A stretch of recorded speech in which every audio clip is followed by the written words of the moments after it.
أشهد أن لا إله إلا الله وحده لا شريك له وأشهد أن محمدا عبده ورسوله أما بعد فأعوذ بالله من الشيطان الرجيم بسم الله الرحمن الرحيم الحمد لله رب العالمين الرحمن الرحيم مالك يوم الدين إياك نعبد وإياك نستعين اهدنا الصراط المستقيم صراط الذين أنعمت عليهم غير المغضوب عليهم ولا الضالين. After reciting the Tashahhud, Ta'awudh and Surah Al-Fatiha, Hazrat Khalifatul Masih V, may Allah be his helper, stated, "It is a favor of Allah the Almighty upon us that He has enabled us to accept the promised Messiah, peace be upon him, through whom Allah the Almighty had promised the revival of Islam. In accordance with the promises of Allah the Almighty and the prophecies of the Holy Prophet, peace and blessings of Allah be upon him, the promised Messiah was sent by Allah the Almighty in subservience to the Holy Prophet, peace and blessings of Allah be upon him, in order to rejuvenate Islam. Furthermore, in accordance with these very promises of Allah the Almighty and these very prophecies of the Holy Prophet, peace and blessings of Allah be upon him, the system of Khilafat, that is Caliphate or successorship, was established in the community that he founded. Hence, in order to manifest the fulfillment of the promises of Allah the Almighty and the prophecies of the Holy Prophet, every year we celebrate the day of Khilafat on the 27th of May, wherever the Ahmadiyya community is established. On the 26th of May, the promised Messiah, peace be upon him, passed away. And on the 27th of May, the community, in accordance with divine promises, appointed Hazrat Maulana Hakim Nuruddin, may Allah be pleased with him, as Khalifatul Masih I, that is the first Caliph, and took an oath and pledged initiation at his hands in order to carry on the mission of the promised Messiah, peace be upon him. Following the demise of Hazrat Khalifatul Masih I, the community gathered at the hands of Hazrat Khalifatul Masih II, and despite some internal hostilities and all forms of unfavorable circumstances, we witnessed scenes of the help and succor of Allah the Almighty. His Khilafat continued for approximately 52 years, during which we witnessed scenes of blessings in leaps and bounds.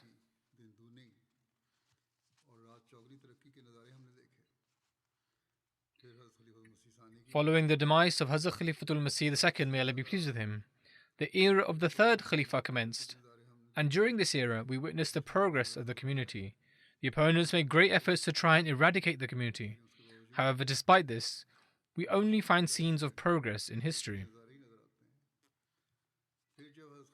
Following this, when Hazrat Khalifatul Masih III, may Allah have mercy on him, passed away, Allah the Almighty once again manifested His power, and the era of the fourth Khalifa commenced, during which the opponents once again tried their level best to eradicate the community. However, they met with failure at every turn, and due to this opposition, Hazrat Khalifatul Masih IV, may Allah have mercy on him, was forced to migrate from Pakistan. He established a center in England, and the world witnessed how the progress of the community continued to propel. Those who wanted to stop the progress of the community became restless seeing its progress.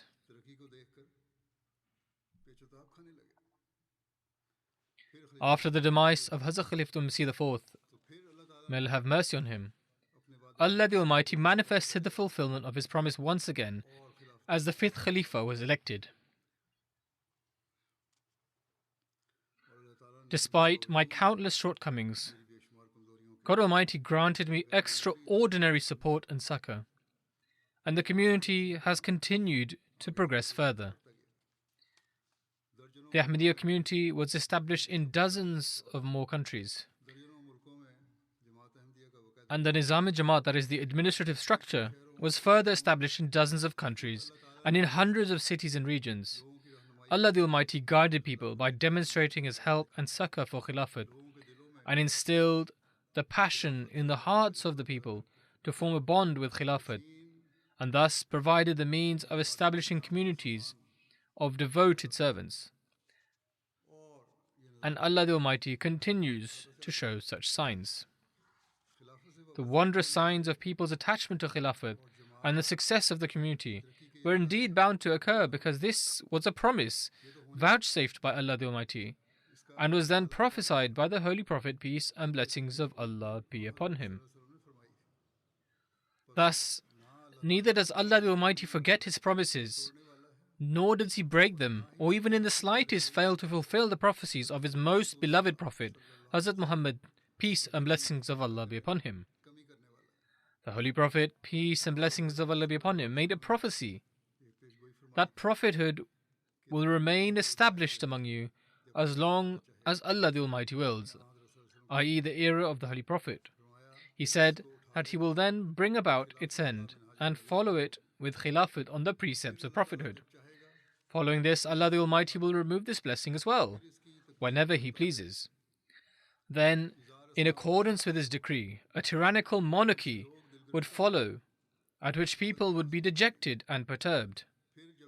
When this comes to an end, something even worse, in the form of monarchical despotism, would follow it, according to Allah's other decree, until the mercy of Allah the Almighty is stirred, and He will put an end to this period of tyranny and oppression. Thereafter, Khilafat on the precepts of prophethood will be established. And after saying this, the Holy Prophet, peace and blessings of Allah be upon him, remained silent. Thus, we are fortunate that we are witnessing the fulfillment of this prophecy. Those who truly remain attached to the community of the servant of the Holy Prophet, peace and blessings of Allah be upon him, continue to remain the recipients of Allah the Almighty's grace. We find that after the advent of the promised Messiah, peace be upon him, even the so-called concept of Khilafat, which remained amongst the Muslims, came to an end. All that remains is the Muslim governments, and even if they are oppressive governments, they will not be able to save themselves from being seized by Allah the Almighty.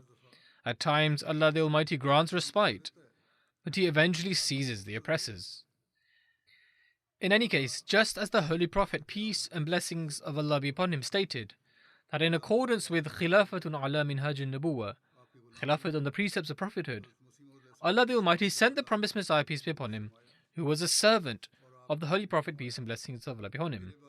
The promised Messiah, peace be upon him, also stated that after him, the institution of Khilafat will remain established in accordance with the prophecy of the Holy Prophet, peace and blessings of Allah be upon him. The promised Messiah stated that he was the Khatam al-Khulafa, that is the seal of the caliphs. And now, whoever comes after him, whom Allah the Almighty has bestowed the status of Khilafat, can only come as his follower. Thus, no matter how much worldly effort one makes, they can never establish Khilafat independent from the promised Messiah, peace be upon him. When the time of the promised Messiah's demise drew near, he spoke of the establishment of Khilafat as follows. Thus, He, that is Allah the Almighty, manifests two kinds of power. First, He shows the hand of His power at the hands of His prophets themselves. Second, when with the death of a prophet, difficulties and problems arise, and the enemy feels stronger and thinks that things are in disarray, and is convinced now this Jamaat, that is community, will become extinct. And even members of the community too are in a quandary and their backs are broken. And some of the unfortunate ones choose paths that lead to apostasy. Then it is that God for the second time shows His mighty power and supports and takes care of the shaken Jamaat. Thus one who remains steadfast till the end witnesses this miracle of God. This is what happened at the time of Hazrat Abu Bakr Siddiq, may Allah be pleased with him, when the demise of the Holy Prophet, peace and blessings of Allah be upon him, was considered untimely, and many an ignorant Bedouin turned apostate. The companions of the Holy Prophet, peace and blessings of Allah be upon him too, stricken with grief, became like those who lose their senses. Then Allah raised Hazrat Abu Bakr Siddiq, may Allah be pleased with him, and showed for the second time the manifestation of his power and saved Islam just when it was about to fall, and fulfilled the promise which was spelled out in the verse, وَلَيُمَكِّنَنَّ لَهُمْ دِينَهُمُ الَّذِي ارْتَضَىٰ لَهُمْ وَلَيُبَدِّلَنَّهُم مِّن بَعْدِ خَوْفِهِمْ أَمْنًا. That is, after the fear, we shall firmly re-establish them. He then states, so dear friends, since it is the Sunnatullah, that is the practice of Allah, from time immemorial, that God Almighty shows two manifestations so that the two false joys of the opponents be put to an end, it is not possible now that God should relinquish his Sunnah of old. So do not grieve over what I have said to you, nor should your hearts be distressed. For it is essential for you to witness the second manifestation also, and its coming is better for you because it is everlasting, the continuity of which will not end till the day of judgment. And that second manifestation cannot come unless I depart.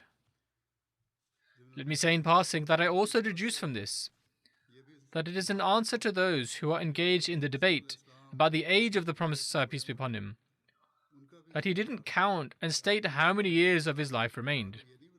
Rather, he alluded to his passing, giving no importance to his age, but to the completion of his task.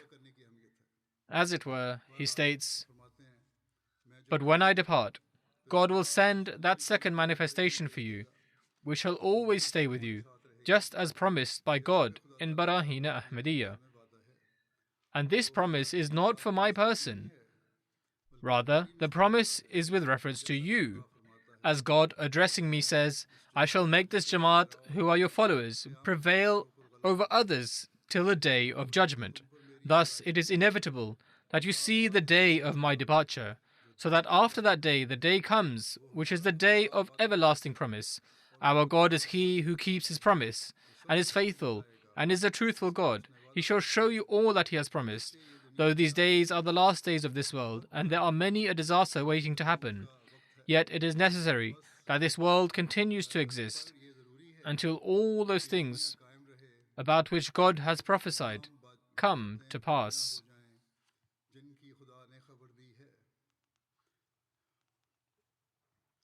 Thus, among the promises made to the promised Messiah, peace be upon him, some have been fulfilled, whilst others will be in future, and we shall continue to witness their fulfillment.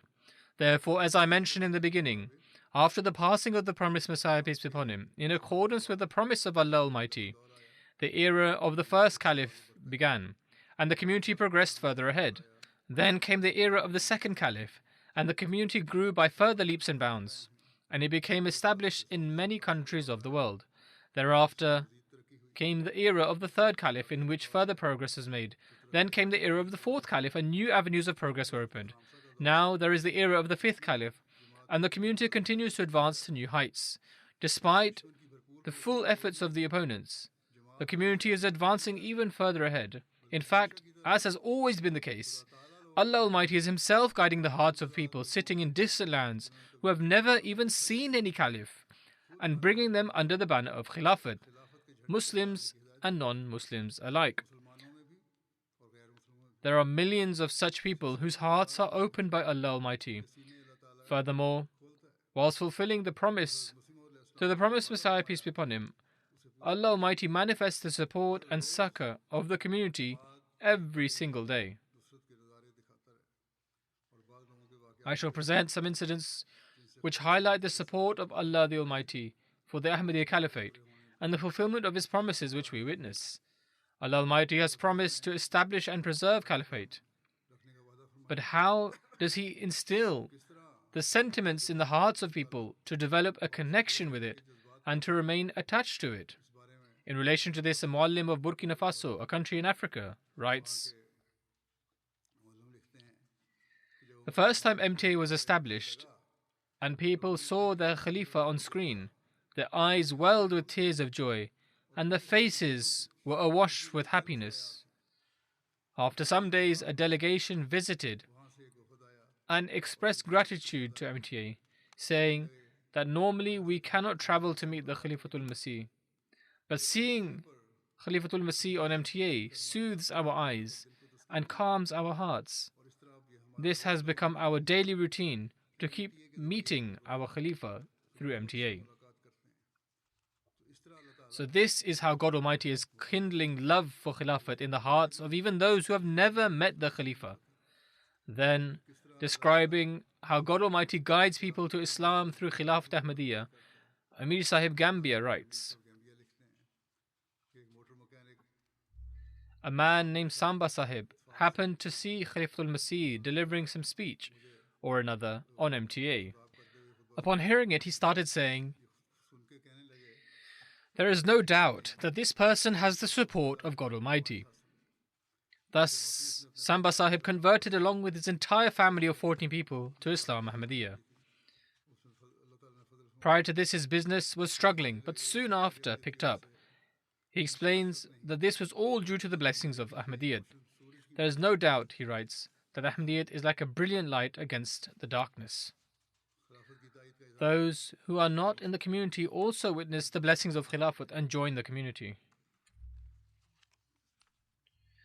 Germany's Secretary Tabligh writes, I have given an example from Africa. Now there is one of an Arab in Germany. He came to his stall, his Tabligh stall in Germany, and took home a copy of the Holy Quran and gave his contact number to the Ahmadi to keep in touch. Last year, this man was invited to attend the Jalsa Salana in Germany. Owing to his exams, this incident is from a few years ago, so when I say a year back, I'm referring to a year prior to when this incident was originally related. Owing to his exams, the man wasn't able to attend the Jalsa, but sent his older brother to attend in his stead.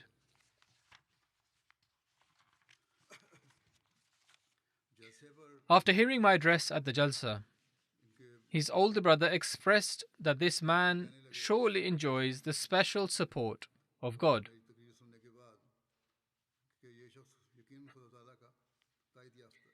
God Almighty placed the truthfulness of Khilafat in his heart.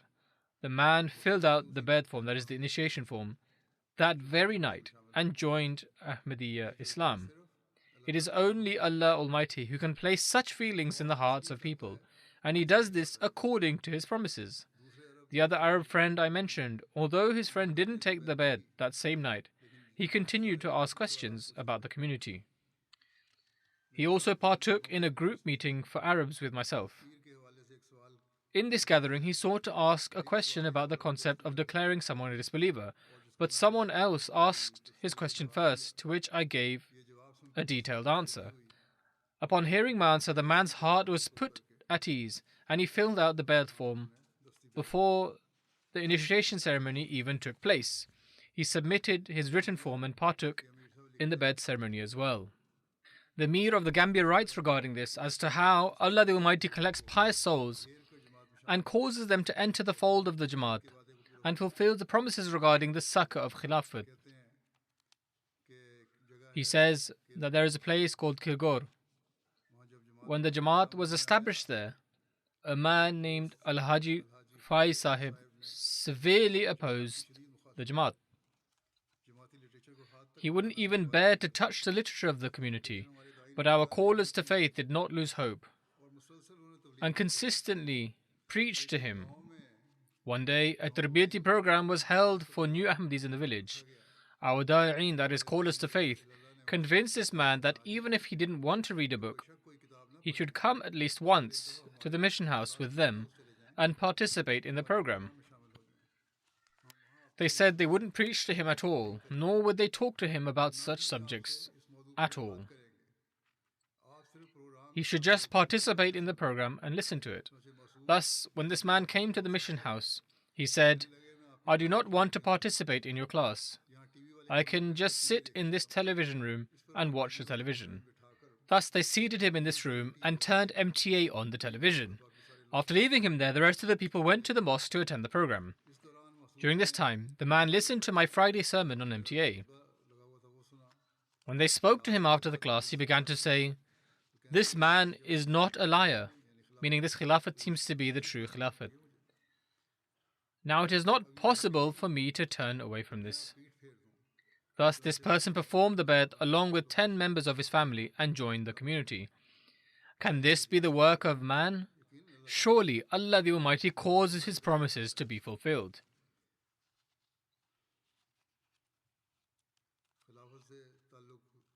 There is another incident of the strengthening of a relationship with Khilafat and of Allah the Almighty's promise being fulfilled. In a city called Wandere in Cameroon, a particular neighborhood saw 8 families perform the Bay'at and join the Jamaat. The new converts say that MTA has forever changed the lives of our children, and their religious knowledge has increased. There is a young man among them named Abdul Rahman, who is doing his O-levels. He avidly listens to my sermons and is a great admirer. Every Friday he tells his school teacher that I have to go home to listen to the Friday sermon. I can leave school, but I cannot leave the Friday sermon. This is the level of his faith. His father has said that every Friday he can come listen to the Friday sermon. Abdul Rahman himself says, by listening to the Friday sermon, my faith and knowledge increases. Whatever evil deeds I used to do before, I have left them all. Thus, these are the people who fulfill their promise to build a connection with Khilafat.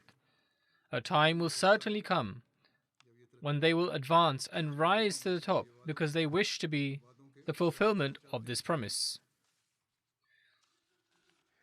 Then, regarding the promise of connecting the Khilafat of the promised Messiah, peace be upon him, with the guidance of Allah the Almighty, there is another incident. There was much preaching done in a place in Burkina Faso, but there was no success. As the Muallim was leaving, he said that he told some people, when you come to the city, then definitely come to my house. Thus, after some days, one of those men named Baun Sahib came to our house, so we turned on MTA. After some time, when he saw me on MTA, he said, I have seen this person before in my dream. Thus, right at that moment, he entered the fold of Ahmadiyyat without asking for a single proof. When he went back and told the villagers, many other members also accepted Ahmadiyyat. Now, by the grace of God, there is a strong Jamaat established in that village. Then, another manifestation of Allah the Almighty's support is the manner in which Allah the Almighty establishes a connection with Khilafat in people's hearts and opens their hearts to the true teachings of Islam. In this regard, Sultan Sahib from Kyrgyzstan, a completely different region, says,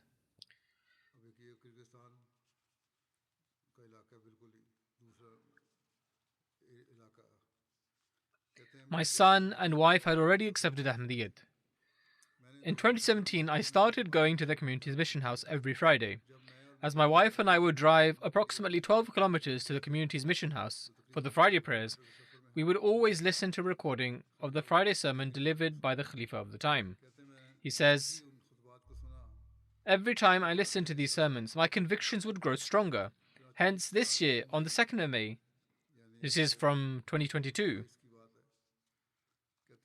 at the end of the blessed month of Ramadan, on the day of Eid, I did the Bay'at, that is, the initiation. I had wished to do so earlier, but one way or another, it would get delayed. He says, I have written this briefly, but all that is happening within my soul cannot be expressed. It cannot be stated in words. In every salat, I pray to Allah for increased knowledge of Islam. Every Friday prayer constantly opens a new path for me in some way. Guinea-Bissau is another country. How is Allah the Almighty opening the hearts of people through Khilafat? There is an incident of Uthman Balde Sahib, who is a new convert and lives in another part of Guinea-Bissau. When he learned that many of his relatives were accepting Ahmadiyyat, he gathered some clerics and went to their area.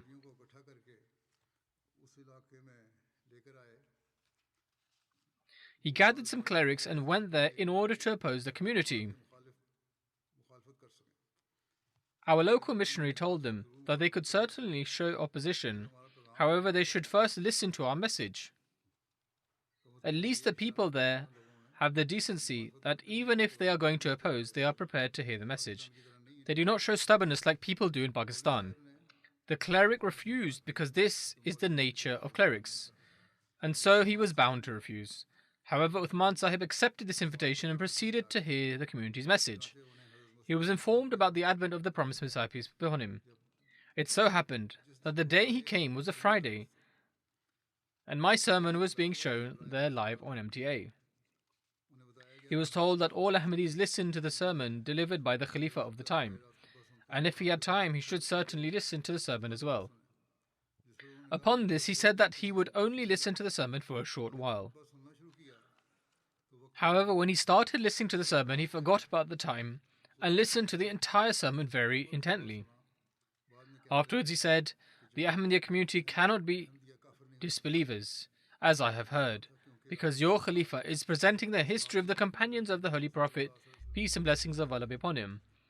Sometimes some Ahmadis question why it is necessary to tell them about Islamic history. This has become a means of propagation to other Muslims, and that is what makes it necessary, and it also increases our own knowledge in matters many did not even know.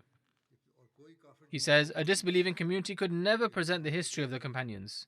Thereafter, he stopped opposing the community, and along with the rest of his family, he accepted Ahmadiyyat. Now, by the grace of Allah the Almighty, he propagates the message in his area and has formally become a part of the community system.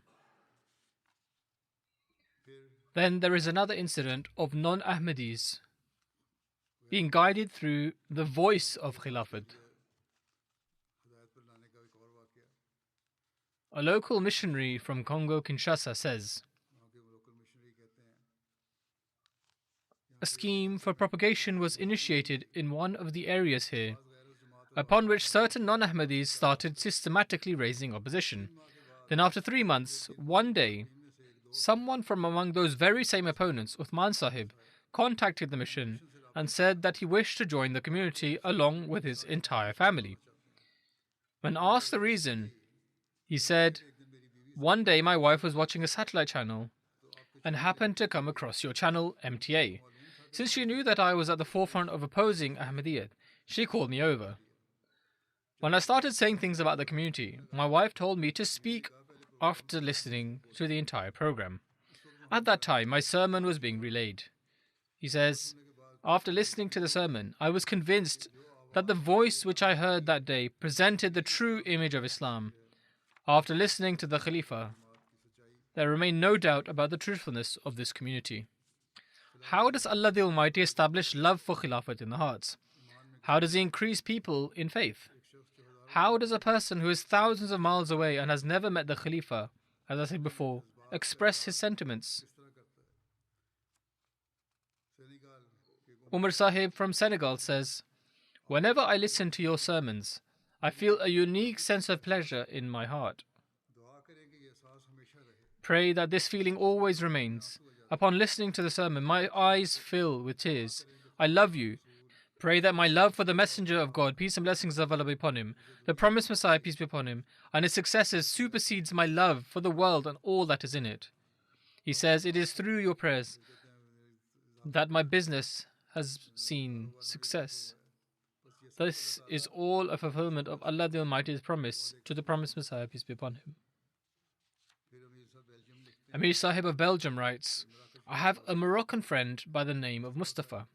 He entered the fold of Ahmadiyyat after researching for a long time. He says, 'I have spent a lot of time around scholars ever since my childhood.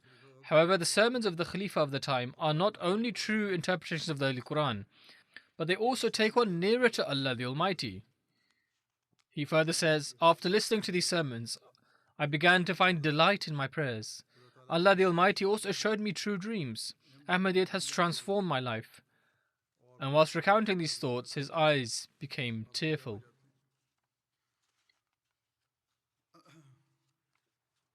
According to his promise, Allah the Almighty is supporting the caliphate of the promised Messiah, peace be upon him, and opening the hearts of people. In relation to this, there is another incident. A missionary in Guinea-Bissau writes, We had the opportunity to install MTA reception in 21 localities. Last year, as a result of preaching, a village entered the fold of Ahmadiyyat. However, 4 families in that village refused to accept Ahmadiyyat.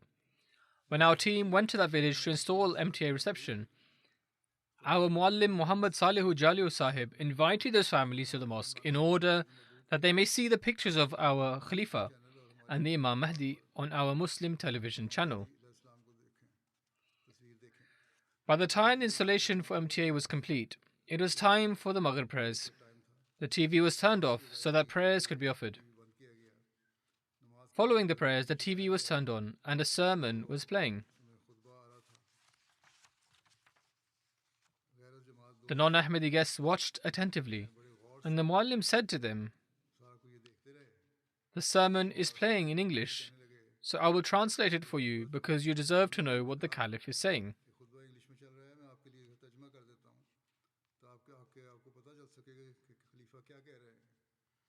Upon this, a guest said, "I do not understand what is being said. Nonetheless, I swear by God that he cannot be a liar. If he is the Caliph of the Ahmadiyya community, then the Ahmadiyya community cannot be false. And I proclaim here and now that I accept Ahmadiyyat." This is another way that Allah the Almighty changes hearts. The Caliphate is a significant means for propagating Islam. By observing it, pious-natured people come to know about the true teachings of Islam and enter the community of the promised Messiah, peace be upon him. Amir Sahib of the Gambia writes, "We went to a place called Sambe to propagate Islam. We informed the people about the advent of the promised Messiah, peace be upon him, and read out the conditions of entering the fold of its community. Upon this, the Alkali or chief of the village and chairman of the progressive community immediately said, 'The Holy Prophet, peace and blessings of Allah be upon him, prophesied the coming of the Imam Mahdi. Today, for the first time, I am hearing about the coming of the Imam Mahdi. Ever since I came upon Ahmadiyyat, I was greatly impacted by it.' He further says, 'Only Ahmadis are true Muslims because they have the strength of the Caliphate that has united them all.' Then, when he was shown my picture, he said, 'I can see truth in him.' We also watch him on TV. Thereafter, all the people, who were great in number, took the pledge of allegiance. When they saw that the Holy Quran was translated in 3 of their local languages, namely Fula, Mandinka, and Wolof, they said, 'It is only Ahmadiyyat that is the true Islam. No other sect has had the honor that Ahmadis have been granted.' To conclude, he said, 'I will, God willing, remain firm on my faith in Ahmadiyyat, and I will never back down because this is the true Islam. Other clerics would just come to deceive us.' Furthermore, the missionary in Mali writes, "A person came to Radio Ahmadiyya and said, 'I would like to pledge allegiance. Today I am being saved from the hellfire by Ahmadiyyat.'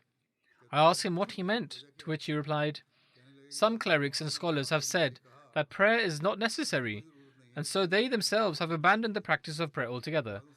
They have become passive regarding prayer. However, the sermon of the Caliph on the importance of prayer, which I heard on Radio Ahmadiyya, had a deep impact on me. After hearing that, I considered abandoning prayer akin to entering the hellfire. Thus, from today, I am an Ahmadi, and I will never forego prayer. This is the effect that the newcomers are taking.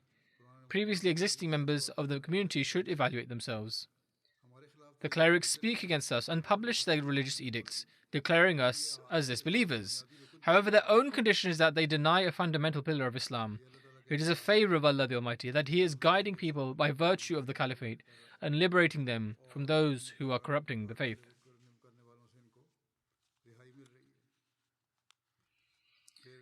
The missionary of Nigeria writes, "Satellite dishes have been installed in many places to view MTA. We watch the sermons and other programs. One person said, 'I had many reservations regarding the community, and I could not reconcile my heart. However, when I listened to the sermon of the Imam of the Ahmadiyya community, my heart naturally became satisfied. I found the true Islam and all my reservations vanished. I have now joined the community. Then there is another incident from the Gambia, which demonstrates how pious souls have been guided. Whilst mentioning a dream of his, Muhammad Sahib states, "Last night in a dream, I saw a person who came and firmly gripped my hand." I, the one who saw this dream, and said, "May the peace and blessings of Allah be upon you." He did not recognize who this person was. The people informed him that he was the Imam of the Ahmadiyya Muslim community. The next morning, he came to the mission house and narrated the dream to the local Muallim. The Muallim put on MTA, which was showing the Friday sermon. When he saw me on MTA, he spontaneously said, "This is the same person who I saw in my dream last night." After this, he accepted Ahmadiyyat. The missionary in charge of Cameroon writes that in the town of Marwa, lots of people watch MTA Africa and also join the community. A Muallim and Imam, Ahmadu Sahib, says, "Through watching MTA, our faith increases, and through the sermons of the Khalifa and programs in Arabic, a light has developed within us, which has vanquished the darkness. It seems as though prior to MTA and Ahmadiyyat, we were like animals, and now, after MTA, we have become humans." How does Allah the Almighty open the hearts of the people in support of Khilafat? There is another incident. A Muallim in Cameroon writes, "On one occasion, I was delivering the Friday sermon and people were slowly coming to the mosque. I saw a man wearing a coat and a turban entering the mosque. After the prayers, I asked him why he was wearing the attire. He replied, 'I have a spiritual leader and he wears this kind of attire. If you wish to know more, on cable there is a channel called MTA Africa. You should watch it. His sermons are broadcast on this channel, and he holds question and answer sessions with children.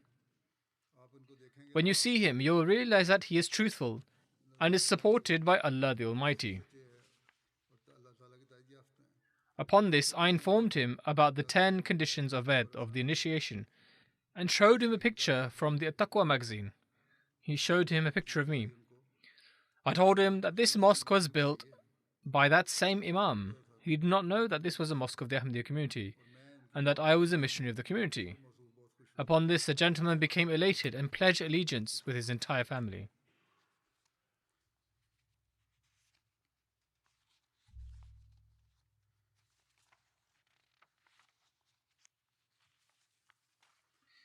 These were only a few accounts which I have mentioned.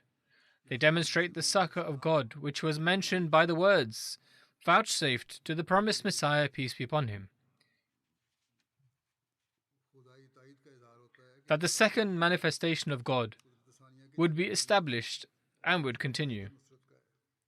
And through this now, the dominance and supremacy of Islam is destined. Allah the Almighty Himself is opening the hearts of the people. He is establishing the influence of the Ahmadiyya Khilafat in the hearts of others and attaching those with the virtuous disposition of Khilafat. Every single day of the 118 years of the Ahmadiyya Khilafat is a proof that it is only Allah the Almighty who supports the Ahmadiyya Khilafat, and that with each passing day, the Ahmadiyya community is treading on the path of progress. May Allah the Almighty grant me the opportunity to fulfill this significant responsibility, and may He keep every Ahmadi attached to Khilafat with complete loyalty and sincerity. May Khilafat Ahmadiyya be blessed with sincere and righteous individuals until the day of judgment. May Allah fulfill all those objectives which He promised through the promised Messiah, peace be upon him. Through the Ahmadiyya Khilafat, may the kingdom of the one true God be established on earth, and may the flag of the Prophet Muhammad, peace and blessings of Allah be upon him, be raised aloft for all the world to witness. After the Friday prayer, I shall lead the funeral prayer in absentia of 2 members. The first is of Chaudhry Muhammad Idris Nasrullah Khan Sahib. He passed away at the age of 90 and was residing in Canada. Inna lillahi wa inna ilayhi rajiun. Verily, to Allah we belong and to Him shall we return. By the grace of Allah Almighty, he was a Musi. His grandfather, Hazrat Chaudhry Nasrullah Khan Sahib, had the opportunity to serve among the early or first Nazir Allah. Idris Nasrullah Khan Sahib was the nephew of Hazrat Chaudhry Zafrullah Khan Sahib. His father served as the Amir of Karachi for a very long time.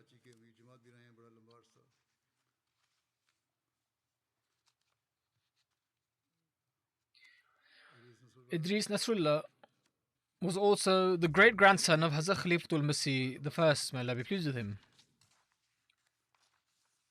Idris Sahib's maternal grandfather was Hazrat Chaudhry Fateh Muhammad Sahib Sial.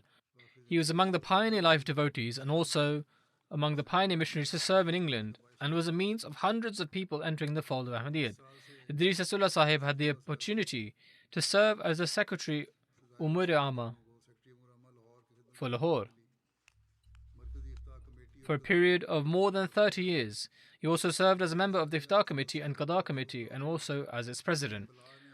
During the era of the third Khalifa, in which there was great unrest against the community, his name is foremost amongst the lawyers who rendered a historic service. During the Samdani Tribunal, which was formed due to the incident that occurred in Rabwa in 1974, Idris Nasrullah Sahib was presented in the courtroom with Hazrat Khalifatul Masih III, may Allah have mercy on him. Hazrat Khalifa Masih III had appointed him as a member of many committees. He also attended the conference of the Deliverance from the Cross in representation of the community members of Lahore. He also had the good fortune to be part of the entourage of Hazrat Khalifa Masih IV, may Allah have mercy on him, from Rabwa to Karachi during his historic migration to London. He was extremely wise and had a bond of great loyalty and sincerity with Khilafat, and this is something that I personally witnessed. May Allah the Almighty enable his children to continue his good deeds and grant him forgiveness and mercy. The next mention is of the respected Qamar Idris Sahib from Karachi, son of Chaudhry Aziz Ahmad Sahib Bajwa. He passed away at the age of 90. Inna lillahi wa inna ilaihi rajiun. Verily to Allah we belong, and to him shall we return. He was the grandson of Chaudhry Muhammad Hussain Sahib, may Allah be pleased with him, and Hazrat Sardar Begum Sahiba, may Allah be pleased with her, who were companions of the promised Messiah, peace be upon him. By the grace of Allah the Almighty, the deceased was a Musi. He is survived by his wife, 2 sons and 2 daughters.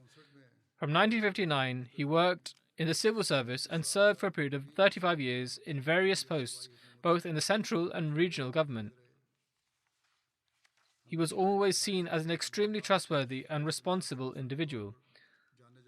This excellent conduct of his was due to the advice of his father, which he imparted to him at the time of his joining of the civil service.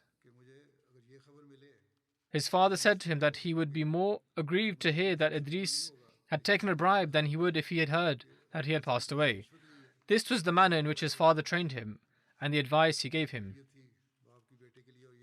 He produced the English translation of Chaudhry Zafrullah Khan Sahib's famous book about his life, the Hadith-e-Ni'mat, and as a result of which it was introduced amongst the English-speaking audience.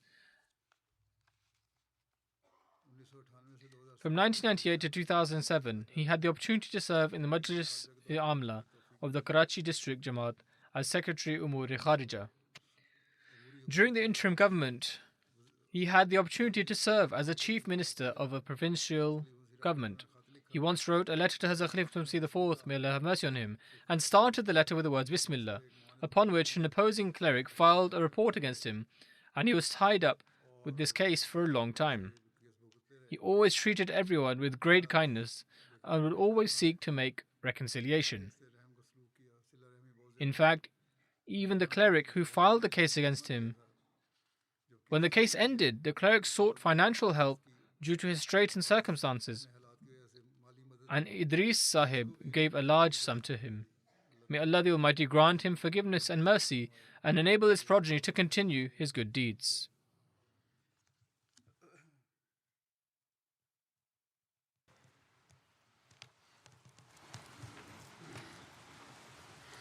Alhamdulillah, nahmaduhu wa nasta'inuhu wa nastaghfiruhu wa nu'minu bihi wa natawakkalu alayhi wa na'udhu billahi min shururi anfusina wa min sayyiati a'malina. Man yahdihillahu fala mudilla lahu ومن يضلله فلا هادي له ونشهد أن لا إله إلا الله ونشهد أن محمدا عبده ورسوله عباد الله رحمكم الله إن الله يأمر بالعدل والإحسان وإيتاء ذي القربى وينهى عن الفحشاء والمنكر والبغي يعظكم لعلكم تذكرون اذكروا الله يذكركم وادعوه يستجب لكم ولذكر الله أكبر